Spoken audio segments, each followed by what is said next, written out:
Kalena dhammat sawanang etamang kalamutamang. Part 13. Here and Now. Kumpulan pengajaran cara hidup meditatif. Judul asal, Simply This Moment, a collection of talks on Buddhist practice. Penulis Ajahn Brahm, penerjemah Chuang, penyelaras Tasvan Santa Citta, penyunting Handaka Wijananda, penata Intan Dhita Dhiwara, penerbit Ehipasiko Foundation, cetakan pertama April 2017. Salinan ceramah dalam buku ini, jika tidak diberi keterangan lain, disampaikan kepada para biku di Bodhinyana Monastery, Serpentine, Australia Barat. Topik utamanya mengenai perenungan bijak, hak asasi manusia, tuntunan meditasi, dan sikap mental dalam menjalani hidup menuju keterbebasan sejati. Kebebasan yang dijunjung tinggi bukanlah kebebasan punya keinginan, namun kebebasan dari keinginan. Cara tutur Ajahn Brahm mengenai kebebasan bertanya, kebebasan ekspresi, dan kebebasan batin sungguh menarik dan mengejutkan. Bab 13. Luapan Batin, 12 September 2000. Kalau Anda keluar pada periode ini, bulan purnama akan datang sebentar lagi. Ini adalah purnama kedua retret musim hujan. 2 bulan telah berlalu sejak permulaan retret, dan batin semestinya kini telah melambat. Banyak kesibukan telah disingkirkan.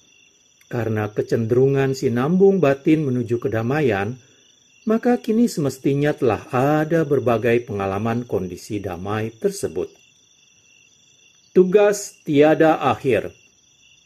Kecenderungan batin adalah yang terpenting. Sering sekali batin condong ke arah yang salah. Batin pergi ke dunia pemandangan, suara, bebauan, cita rasa, dan sentuhan.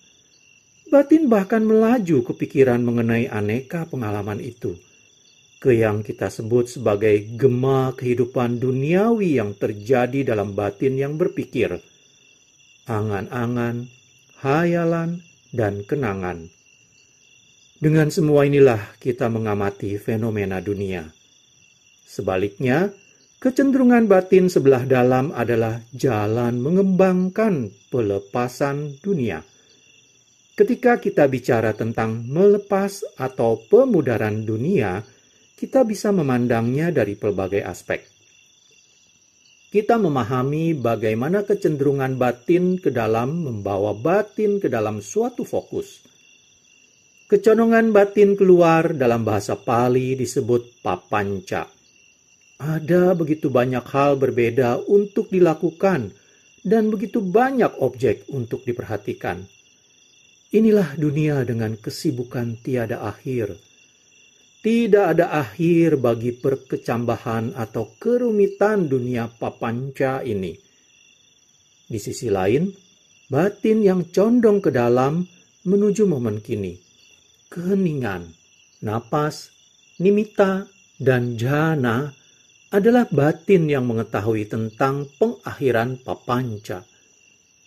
Batin bisa mengetahui akhir perkecambahan, akhir kesibukan, dan akhir kerumitan ketika batin makin dekat ke kesatuan, kemanunggalan. Kecenderungan batin menuju ke dalam merupakan salah satu pencerapan yang bisa dikembangkan di wihara ini. Kapanpun Anda menangkap batin pergi keluar, maka itu adalah perwujudan yang dalam dhamma kita sebut sebagai asawa, luapan batin.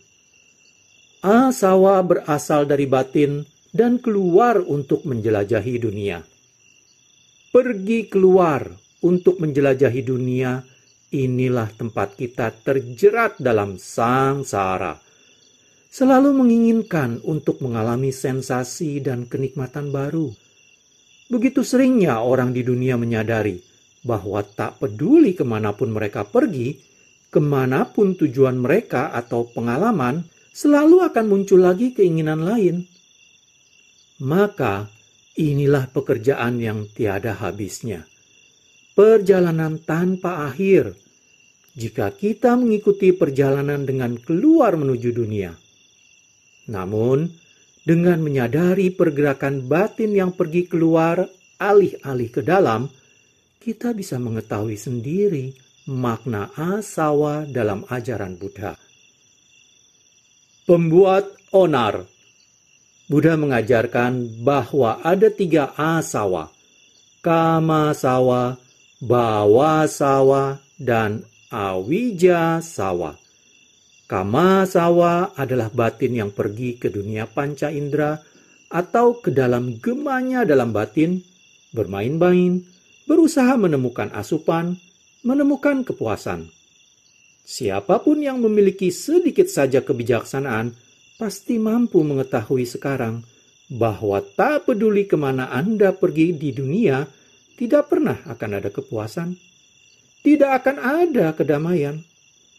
Anda tidak akan pernah memiliki pemenuhan kecukupan hati. Perumpamaan sangat dahsyat yang Buddha berikan untuk dunia indrawi adalah dunia ini sedang terbakar selamanya. Dunia menjanjikan begitu banyak, tetapi dunia tidak pernah memberikan yang dijanjikannya. Juga ada kiasan tentang tulang berlumur darah yang dilempar ke seekor anjing. Tulang itu memiliki rasa makanan, aroma makanan, tapi tulang yang berlumur darah itu tidak akan dapat memuaskan anjing lapar itu. Rasanya enak, kelihatannya bagus, tapi pada akhirnya si anjing tetap lapar. Barangkali lebih lapar dan kecewa dibanding sebelumnya. Begitu pula halnya dengan kenikmatan indrawi. Buddha mengatakan, kesenangan indrawi memberi Anda sedikit kebahagiaan, namun memberi banyak ketidakpuasan, masalah, dan kericuhan. Jadi, Anda harus tahu bahwa asawa yang pergi untuk bermain bersama dunia panca indera adalah para pembuat onarnya. Mereka adalah yang menjauhkan batin dari kedamaian dan kecukupan hati. Batin tidak akan pernah menjangkau tujuan, karena pada dasarnya batin pergi ke arah yang salah.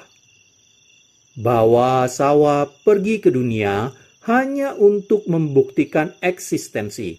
Untuk membenarkan eksistensi, kita harus melakukan sesuatu, membuat sesuatu, dan menjadi seseorang. Jika Anda pernah menemukan diri Anda pergi ke dunia karena alasan itu, maka Anda harus memahami bahwa itu asawa lagi, arus keluar lagi yang menjauhkan Anda dari esensinya, dari kebenaran dan kedamaian. Kehendak untuk menjadi adalah bentuk papanca yang menciptakan banyak kekacauan dan masalah di dunia kita. Hal itu membawa Anda keluar demi berusaha dan meraih ketenaran atau status. Hal itu membuat Anda mempertahankan diri ketika merasa orang lain sedang mengecam Anda. Ini semua adalah pergerakan batin yang berusaha menyatakan aku. Bawa sawa membawa Anda ke arah yang salah.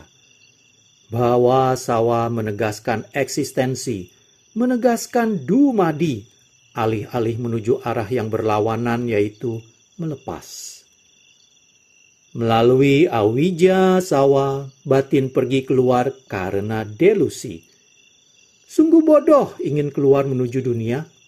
Seberapa banyak sih yang Anda perlukan di dunia ini? Kadang sebagai kepala wihara, saya harus sangat hati-hati karena jika kebanyakan biku di wihara adalah putu jana, mudah sekali bagi mereka untuk menginginkan makin banyak. Entah itu pemanas, pendingin, atau jalur meditasi jalan. Contohnya, cepat atau lambat, saat kita memiliki jalur yang melintasi wihara, bisa saja makanan diantarkan dengan kereta ke setiap pondok biku. Lalu Anda hanya perlu meletakkan mangkuk Anda di luar. Anda bahkan tidak perlu datang ke sala atau aula. Kita bisa memiliki sistem pengeras suara untuk pendarasan, sehingga Anda bisa mendaras anumodana di depan mikrofon dan semua umat akan bisa mendengar suara Anda. Apapun itu, Papanca dapat melakukannya tanpa ada akhir, tapi gagal menangkap poinnya. Pokok utamanya adalah berusaha membuat segala sesuatu nyaman, mapan, dan mudah, hanyalah pergerakan batin keluar ke dunia. Momen kini. Mudah saja membuat rencana dalam batin untuk merencanakan wihara yang sempurna, pondok yang sempurna. Mudah untuk merencanakan pertapaan yang sempurna. Tapi itu adalah pergi ke dunia. Itu adalah kama sawa. Jauh lebih baik wihara seperti ini, yang cukup nyaman sebagaimana adanya, untuk masuk dalam pondok Anda sebanyak yang Anda bisa. Anda masuk ke pondok dan masuk dalam kesederhanaan. Buddha mengajarkan santuti sebagai bagian dari pelatihan bertahap. Santuti berarti bercukup hati dengan yang sedikit, dengan yang Anda miliki. Tidaklah penting apakah itu yang terbaik. Yang ada itu sudah lumayan. Apa gunanya makanan? Apa fungsi pondok? Apa kegunaan semua benda kebutuhan Anda? Gunanya bukan untuk memenangi penghargaan sebagai wihara terbaik di dunia. Tujuan semua ini bukan untuk mendapatkan turis yang berkunjung dan berkata, betapa indahnya wihara ini, atau betapa mengagumkan pondok Anda. Kegunaan semua benda kebutuhan ini adalah untuk memberi Anda kesempatan melepas dengan menyediakan kebutuhan dasar tubuh, sehingga Anda tidak perlu terlalu cemas dengan semua yang berlangsung di luar. Esensi kegunaan wihara seperti ini adalah untuk berusaha mengurangi kesibukan dunia.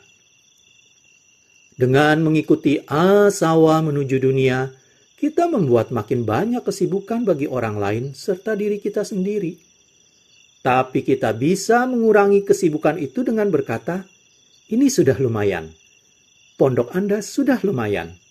Wihara sudah lumayan dan jalan setapaknya sudah lumayan. Tentu saja, itu bisa saja lebih baik, tapi itu sudah cukup baik. Melakukannya akan menjauhkan banyak kesibukan dalam hidup kita. Kadang kita perlu berkata, hari ini sudah lumayan. Bagi Anda yang berencana meninggalkan wihara ini setelah retret musim hujan, Anda belumlah pergi. Itu masih jauh pada masa depan. Anda mungkin saja tidak akan pernah pergi. Anda bisa saja mati di wihara ini. Semua rencana dan batin yang terbang ke masa depan adalah buang-buang waktu besar. Itu menyia-nyiakan kesempatan untuk berlatih hari ini, karena Anda sibuk merencanakan esok hari. Kita kerap tidak punya cukup waktu dalam hidup kita. Tapi alasan orang tidak punya cukup waktu adalah karena mereka yang mencampakkan waktu. Cara berlatih di wihara adalah melakukan meditasi jalan dan duduk hampir sepanjang waktu. Ketika berjalan, jangan membuang waktu dengan memikirkan yang tidak benar-benar penting bagi Anda. Maksud saya di sini adalah pikiran mengenai hari esok atau hari-hari berikutnya. Bahkan, pikiran tentang nanti malam tidaklah penting bagi Anda. Satu-satunya hal yang penting dan berhubungan dengan Anda adalah momen kini dan yang terjadi saat ini. Cobalah masuk dalam momen kini itu lagi dan lagi. Kadang orang mengatakan kepada saya bahwa mereka memiliki masalah dengan penyadaran momen kini. Mereka tidak benar-benar yakin apa yang mestinya mereka sadari. Hal mana yang mestinya mereka pusatkan atau yang semestinya mereka lakukan. Ini sebenarnya hanyalah masalah mengakrabkan diri dengan hakikat momen kini yang sejati. Begitu Anda akrab dengan momen kini, maka mudah untuk fokus padanya. Jika Anda tidak sungguh tahu apakah itu atau merasa tidak nyaman, tentu saja akan sulit. Perhatikan bahwa asawa yang mengalir keluar dari batin menjauhkan dari sini dan kini. Selalu mencari hal yang lain. Adalah daya batin, pergerakan batin. Anda bisa mengajukan pertanyaan, mengapa batin saya ingin terbang dari momen kini, dari yang dimilikinya sekarang, dari yang ini? Mengapa batin saya ingin pergi ke masa depan, ke khayalan, ke masa lalu, atau ke angan-angan? Mengapa batin ingin melakukannya? Apa salahnya momen kini? Yang pergi keluar itu bahkan tidak tahu apa itu momen kini. Anda melihat bahwa batin tidak memandang ke arah yang benar. Batin tidak memandang ke sebelah dalam untuk melihat apa yang ada di sana. Batin memandang keluar, menuju apa yang mungkin terjadi. Itulah yang disebut nafsu. Dan nafsu itu selalu buta. Nafsu buta terhadap yang Anda miliki dan hanya melihat yang tidak dimiliki atau yang bisa Anda miliki pada masa depan. Itulah delusinya nafsu. Niat buruk pun sama. Ketika Anda marah terhadap seseorang, maka Anda tidak menyadari batin Anda. Anda hanya mencemasi halnya atau orangnya. Batin pergi. Batin lupa akan yang ada di dalam. Satu cara yang sangat efektif dan indah untuk menghentikan jenis batin yang pergi itu adalah memperhatikan pergerakan, aliran kesadaran yang keluar menuju dunia, menuju orang atau objek kemarahan Anda. Perhatikan batin yang pergi ke masa depan, ke masa lalu, ke fantasi dan angan-angan, serta dunia pikiran. Anda akan menyadari bahwa Anda gagal menangkap maknanya, esensi momen kini, esensi dalam batin. Segera Anda menyadari pergerakan batin itu, sungguh mudah membalikan arus kesadaran itu. Alih-alih pergi ke dunia, mencari dan meraih keluar, Anda bisa membalikan batin menuju ke dalam. Melawan arus. Apakah yang menjangkau keluar? Apakah yang mendengar? Apakah yang merasa? Apakah yang melihat? Apakah yang berkata, berpikir, dan bertindak? Untuk menemukannya, Anda harus pergi ke dalam. Dalam bahasa Pali, kata untuk perhatian bijak adalah yoniso manasikara, yang secara harfiah berarti mekanisme batin menuju ke sumbernya. Yoni adalah rahim, asal mula. Bukan pergi ke dunia, tapi ke tempat dunia berasal atau batin ini berasal. Batin serupa dengan prajurit yang memerangi musuh, yaitu keinginan dan nafsu. Dari mana semua ini sesungguhnya berasal? Yoniso manasikara menuju ke dalam, berlawanan arah dengan asawa. Yoniso manasikara melaju melawan arus dunia. Itulah alasannya, kiasan melawan arus adalah sesuatu yang sangat umum dalam Dhamma ajaran Buddha. Buddha telah mengajarkan kita untuk pergi berlawanan dengan arus nafsu, berlawanan dengan asawa, berlawanan dengan gerak batin menuju dunia indrawi dan dumadi. Alih-alih pergi ke dalam arah yang berlawanan.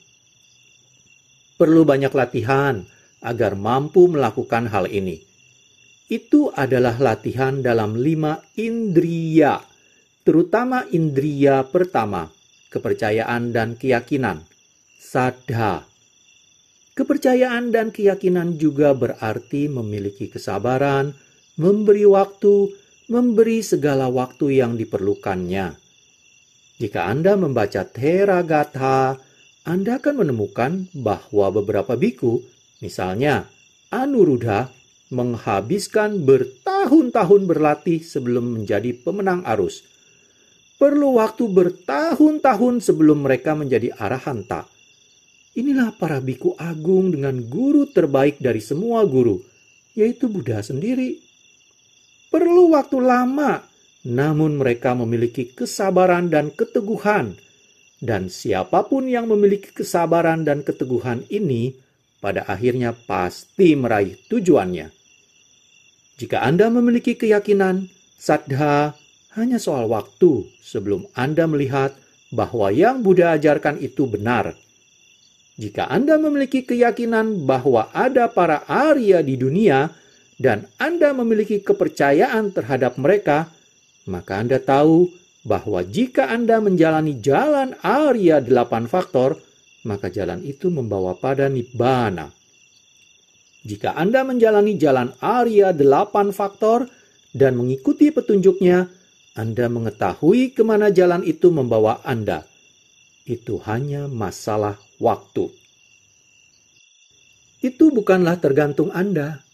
Itu adalah proses, suatu kondisi, sebab dan akibat. Menakjubkan bahwa ketika Anda menembusi anatta atau tiada diri dan menyadari bahwa itu bukanlah terserah pada orang, itu hanyalah proses yang bebas dari ego atau diri apapun. Jadi bagus jika Anda berkata, "Aku tidak sanggup mengerjakannya.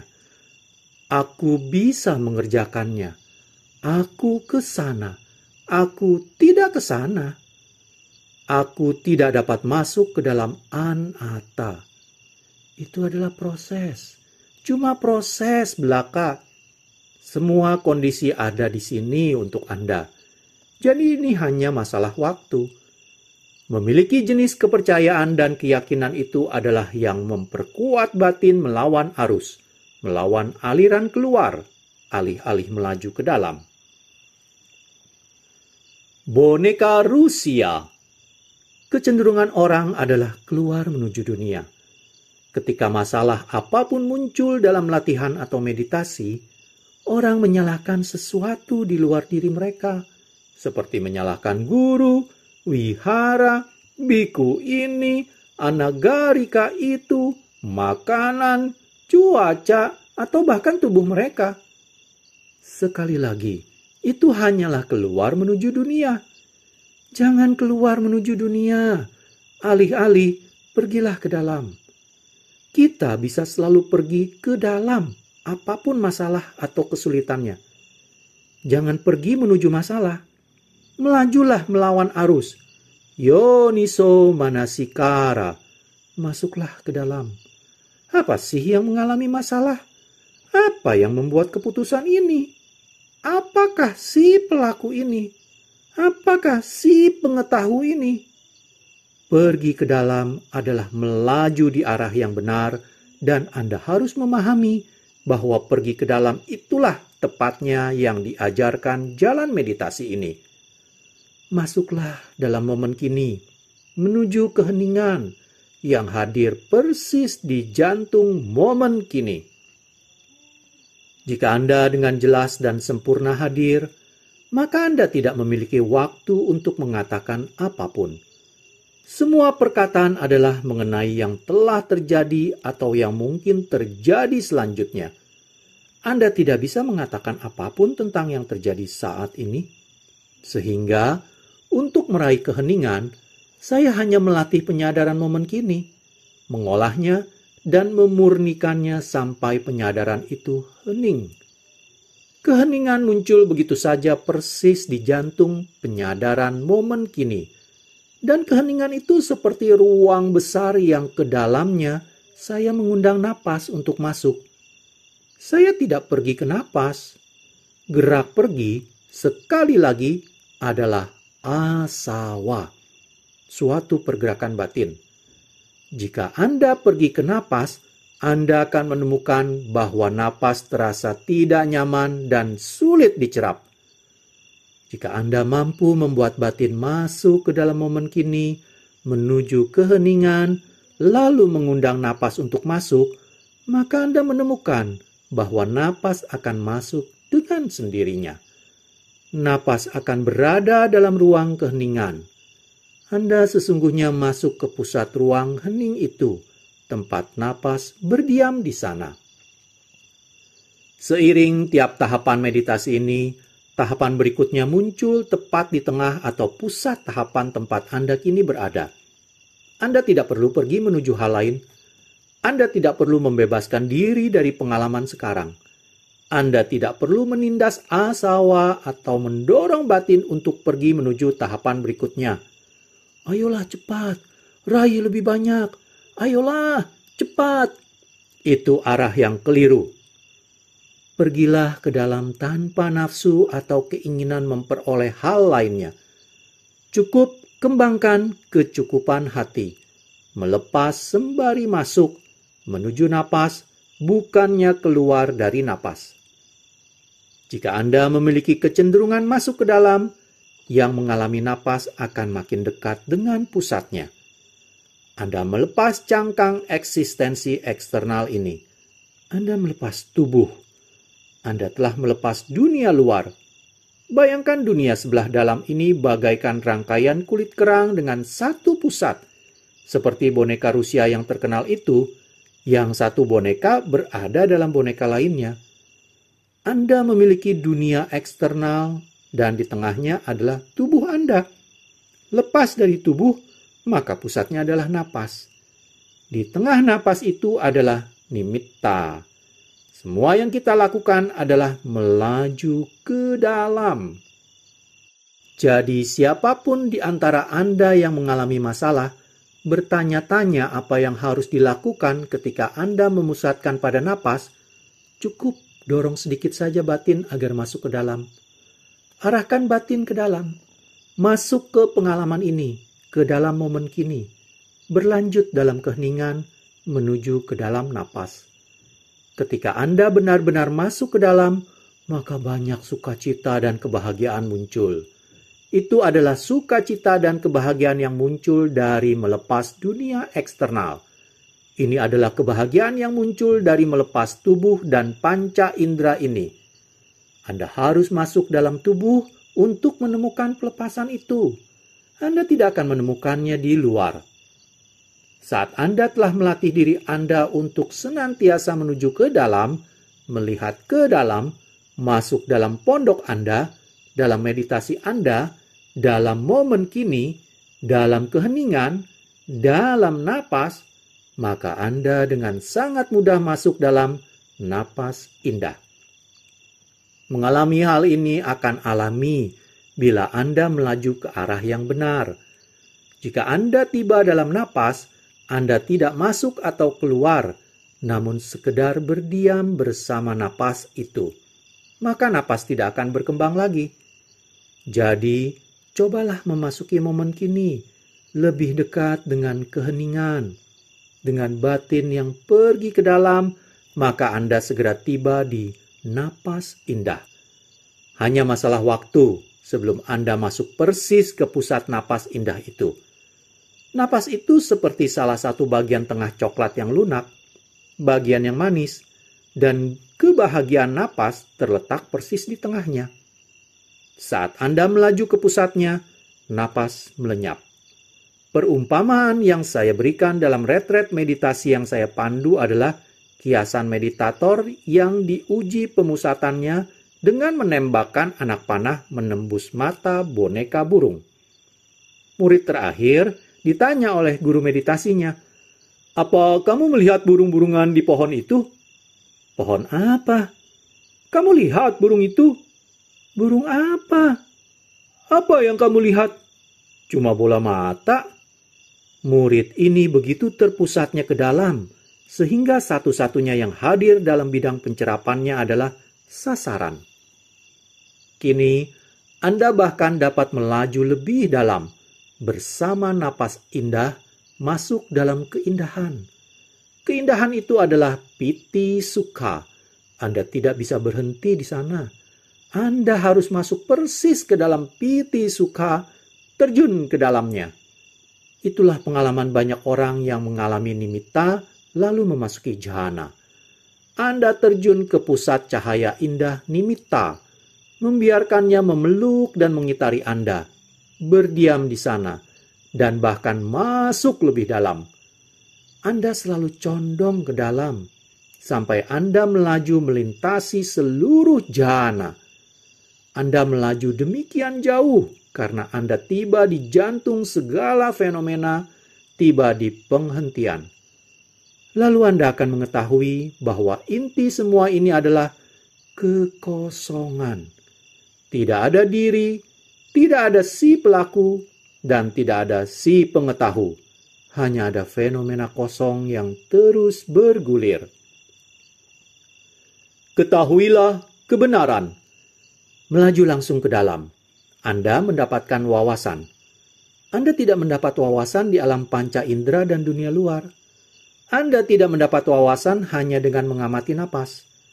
Anda mendapatkan wawasan ketika Anda melihat dengan mendalam ke jantung, pusat semua hal ini. Kita condong makin ke dalam dan melihat penghentian yang indah, yang menjadi pengalaman yang menakjubkan. Orang-orang di dunia takut terhadap penghentian karena mereka menganggapnya sebagai kehancuran, pemusnahan, tidak memahami atau menghargai keindahannya. Itulah penyebabnya sebagian orang di dunia ini, jika mereka hanya punya sedikit pemahaman tentang Buddhisme, mengiranya sebagai sejenis bunuh diri atau kematian. Tapi orang-orang yang telah menapaki jalan dan mengetahui kebenaran, tahu saat kita masuk kian dalam, kian bertambah dalam sukacita dan kebahagiaan. Asawa menyebabkan dukkha. Mereka adalah dukkha. Mereka adalah derita. Mereka pergi ke dunia membuat kesibukan bagi Anda.